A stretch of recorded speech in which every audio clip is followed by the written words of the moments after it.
Ellen pressed her back against the rough bark of the towering redwood, her breath forming small clouds in the crisp morning air of the Pacific Northwest Research Station. Through her binoculars, she watched the Tharnock pack emerge from their den, a natural cave formation carved into the mountainside by centuries of rain and wind. The alien creatures had been brought to Earth 5 years ago as part of an interstellar conservation program, their home planet dying from solar flares. Dr. Harrison's voice crackled through her earpiece, impatient as always. Ellen, we need more behavioral data. Get closer. She didn't respond immediately, watching as the alpha male, a magnificent creature with silver-tipped fur and intelligent amber eyes, tested the air with his snout. The Tharnock resembled wolves but stood nearly 4 feet at the shoulder, with elongated limbs and a grace that spoke of evolution on a world with lighter gravity. They know we are here, she whispered into her comm. The mother is keeping the cubs closer today. Then use the sonic disruptor. We've discussed this. Myra's jaw tightened. She'd been observing this pack for 8 months now, longer than any researcher had maintained contact with a Tharnock family unit. While her colleagues grew frustrated with the slow progress, she found peace in the patient watching. Each day revealed new details: how the cubs learned to hunt by mimicking their parents' movements, how they communicated through subtle ear positions and tail gestures, how they mourned when the eldest cub fell ill last winter. The mother Tharnock, whom Myra had privately named Senna, lifted her head and looked directly toward Myra's hiding spot.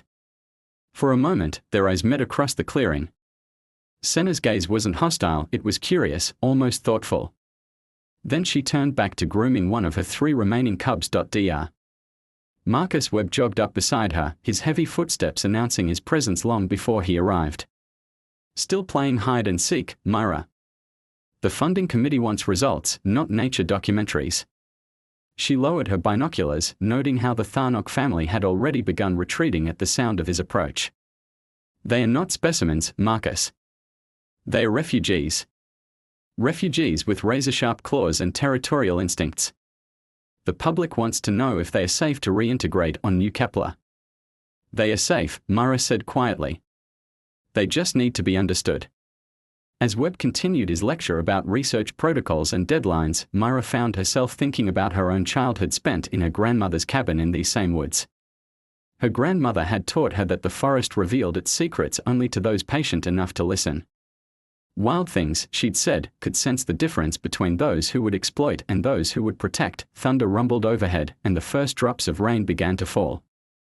The Tharnock family disappeared into their cave as the storm approached. But not before Senna cast one more glance in Myra's direction, a look that seemed to say, I see you watching, and I'm watching back. 3 weeks had passed since the last major storm, and Myra had established a routine that the Tharnock pack seemed to accept.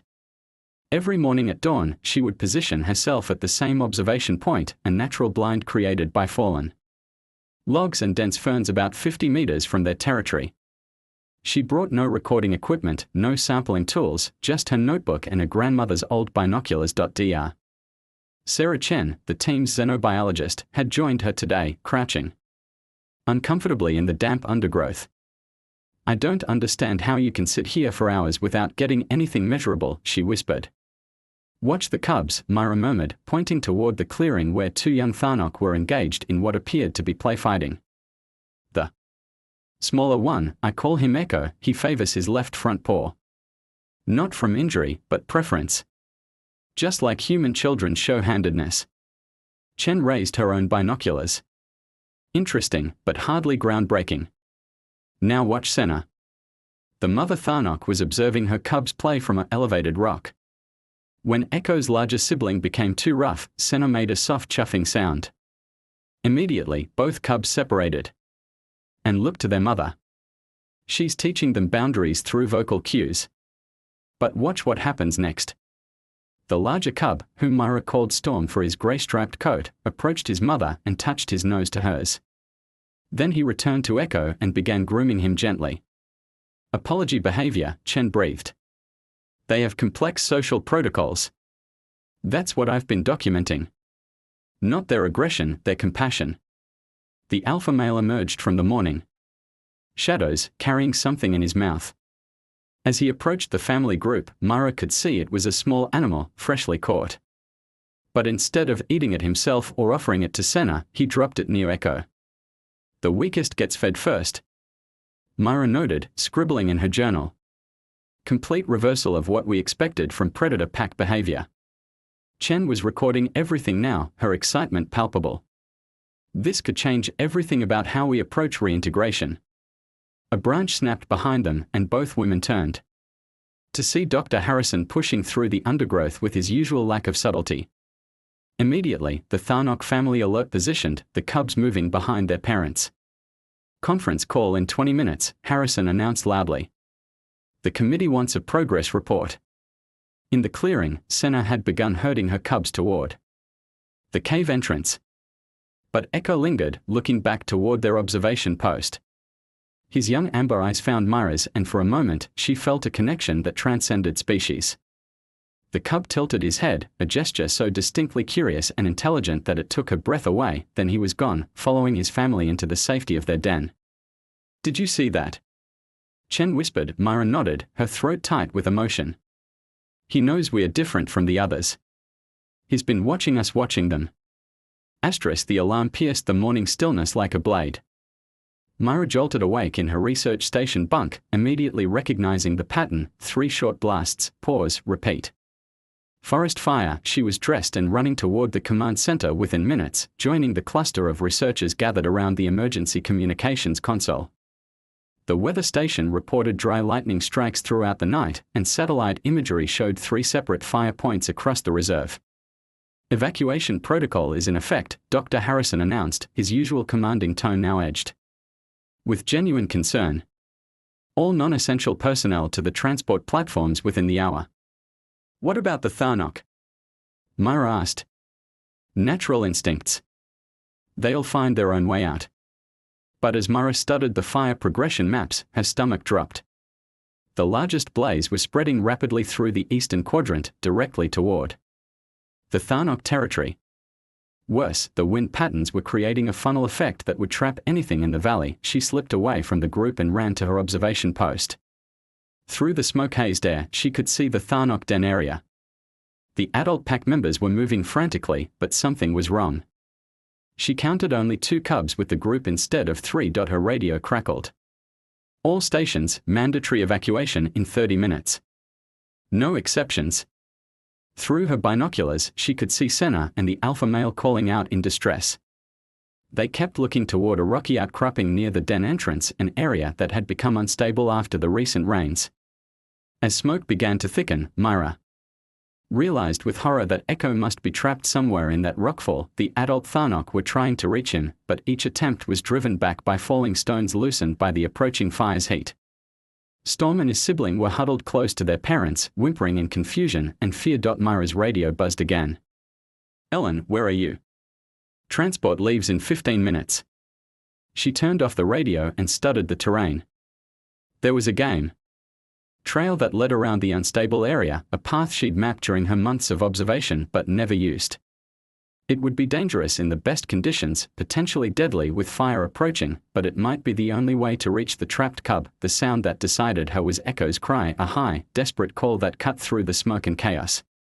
It was the same sound human children made when they were scared and alone, a universal plea for help that transcended species. Myra grabbed her emergency pack and the heat-resistant blanket from her observation kit. As she started down the game trail, she could hear the transport engines starting up behind her. By the time they realized she wasn't coming, she'd be too far away to stop. The smoke grew thicker with each step, and the sound of approaching flames created an ominous backdrop to her descent. But Echo's cries grew louder too, guiding her forward through the maze of rocks and fallen trees that led to where a frightened alien child waited for someone to care enough to come. The heat hit Myra like a physical blow as she navigated the narrow game trail that wound behind the rocky outcropping. Smoke stung her eyes and made each breath a conscious effort, but Echo's cries were closer now, desperate and increasingly weak. She could hear the adult Tharnock calling from the other side of the rockfall, their voices filled with the same anguish any parent would feel for a trapped child. The path she'd chosen was treacherous even in good conditions. Rain from the previous week had loosened rocks and created muddy patches that threatened to send her sliding down the steep slope.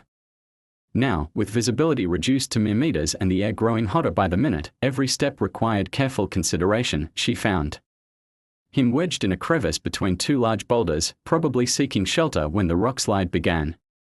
Echo was smaller than she'd realized from her distant observations, barely the size of a medium dog, his pale fur matted with dust and debris.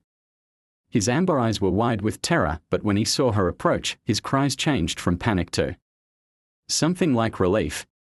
"Hey there, little one," she whispered, settling into a crouch a few feet away. "I know I'm not your mama, but I'm here to help."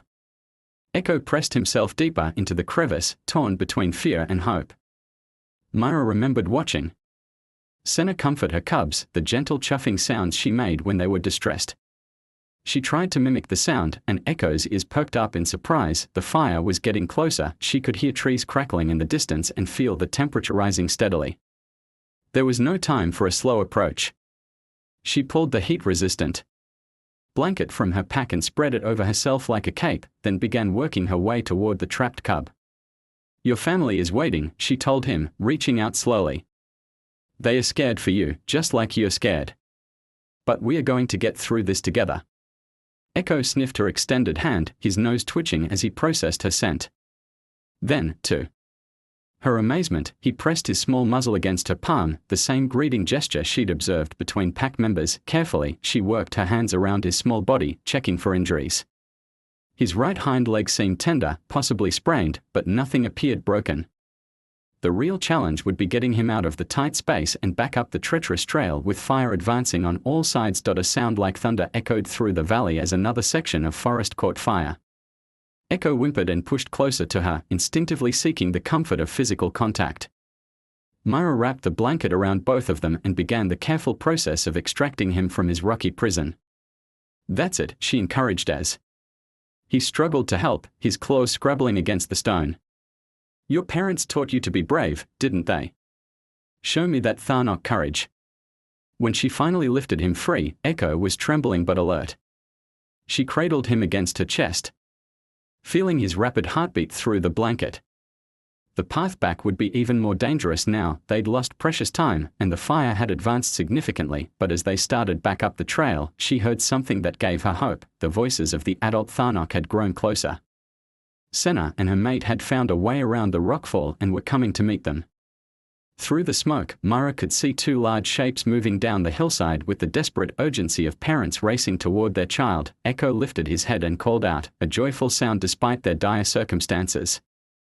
The answering calls from his parents carried relief, love, and something else that Myra was startled to recognize, gratitude directed toward her. The reunion happened in a small clearing halfway up the trail, where the smoke thinned enough for them to see each other clearly. Senna reached them first, her powerful form appearing through the haze like a guardian spirit. For a moment, Myra tensed, uncertain how the mother would react to finding a human holding her cub, but Senna's response dissolved every assumption about Tharnok aggression. She approached slowly, her amber eyes fixed on Echo, and made the soft chuffing sound Myra had heard countless times during her observations. Echo answered with his own small cry and reached toward his mother with obvious longing. Myra carefully transferred the cub to Senna's waiting embrace, watching as the mother immediately began grooming him with gentle licks, checking every inch for injuries. The alpha male arrived moments later, completing the family circle with his presence. He sniffed Echo thoroughly, then did something extraordinary. He touched his nose to Myra's hand in the same greeting gesture his son had offered. The gesture lasted only seconds, but it carried profound meaning. In that brief contact, Myra felt acknowledged not as an intruder or threat, but as someone who had proven herself worthy of trust. The alpha's eyes met hers with an intelligence that seemed to understand exactly what she had risked for their family, but their reunion was cut short by the advancing fire. The wind had shifted, driving the flames directly toward their location. They needed to move immediately if they were going to reach safety. What happened next would stay with Myra for the rest of her life. Instead of fleeing with their recovered cub, the Tharnok family positioned themselves around her, Senna on one side, the alpha on the other, with the cubs between them. They had made a decision to travel together, treating her as part of their pack. The journey to safety became a coordinated effort. When Myra stumbled on the steep, smoke-shrouded trail, the alpha steadied her with his shoulder. When falling embers threatened to ignite her clothing, Senna's larger body shielded her from the worst of it. The cubs, despite their fear, stayed close and followed their parents' lead in accepting her presence. They emerged from the fire zone just as the rescue helicopters arrived, the Tharnok family and their human companion blackened with soot but alive. The research team's amazement was evident as they witnessed the unprecedented scene, wild Tharnok voluntarily remaining close to a human, showing none of their usual wariness. Dr. Harrison approached cautiously, his expression shifting from relief to wonder as he observed the group dynamics. Myra, this is remarkable. They are treating you as pack. Echo, despite his ordeal, moved closer to Myra and leaned against her leg, a gesture of comfort-seeking that spoke volumes about the bond formed in those desperate moments underground. Senna watched this interaction and made a sound Myra had never heard before, a deep, melodic call that seemed to carry approval. In the days that followed, everything changed. The Tharnok family's acceptance of Myra opened new possibilities for human-Tharnok relations.